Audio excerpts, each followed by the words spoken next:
Hello দেশবাসী, কেমন আছেন? সাথে আছি সুমন।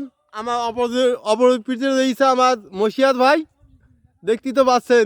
টাক মাঠানে টুকটুক করে আগিয়ে আসছে আমার দিকে। তা এই মাছ এখন এই ঢেলতে হবে তো, মাছ ঢেলতে হবে, কিন্তু এই মাছ খাওয়ার নিয়ম কেতে কি মশিয়াত ভাই এখন বলো দেখি। আমি তো মাথায় খালি পেটে, মাথায় কাজ করে না। হ্যাঁ, আমার তো খালি পেটে আমার মাথায় কাজ করে না, খাওয়া শুরু করে দেবো নাই। হ্যাঁ, আর এই যে মা পাকাল সালাদ বানাইতে হবে। আরে এই যে মা পাকালে, হ্যাঁ মাই পাকাল। হ্যাঁ এ তোয়াল পেটে চর্বি জমি গেছে, বাচ্চা কাচ্চা হবে না। চর্বি না, তা সব ডিম জমি গেছে। ডিম জমি গেছে। উপায় কি এখন?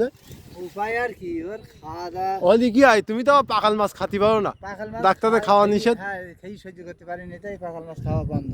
খাওয়া নিষেধ। সাথে আছে জেল মাছ। তবে এই মাছ কিভাবে রান্না করতে হয় একটু খাওয়ার নিয়মটা বুঝলে, তোমার তো খাওয়া নিষেধ। ওই টমেটোতে সালাদ করে তাই খেতে হবে। রান্না করবে কিভাবে এখনকে তো? ও পেঁয়াজ রসুন না, এখনকার মহিলারা তো আবার সবাই আফান্ডি সব 4-5টা করে বাচ্চা 4-5 মাস কাটাই গেছে, মাথায় ব্যথা ভালো করে কুটু পারে না। তো এখন কিভাবে রান্না বাড়া করতে সেটা বল দাও। রান্না করতে হবে। ওই পেঁয়াজ কুচি হ্যাঁ, কায়দা করে ভুনা করতে হবে। পেঁয়াজ কিরকম পরিমাণ দিতে হবে, একটু বেশি না একটু কম? একটু বেশি পরিমাণ। আর কাঁচা ঝাল আদা বাটা করি। কাঁচা ঝাল আদা বাটা দিতে হবে, হ্যাঁ। সবজি বাটা দিতে হবে। হ্যাঁ, দিয়ে কায়দা করে একটু রেঁধতে হবে হ্যাঁ। মোটামুটি। এখন কি গোশ ভাল লাগবে না এই ভাল লাগবে?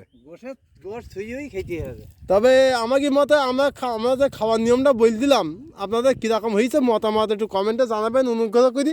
যেই তো আমার মশিয়ার ভাই বলে দিয়েছে খাওয়ার নিয়মটা।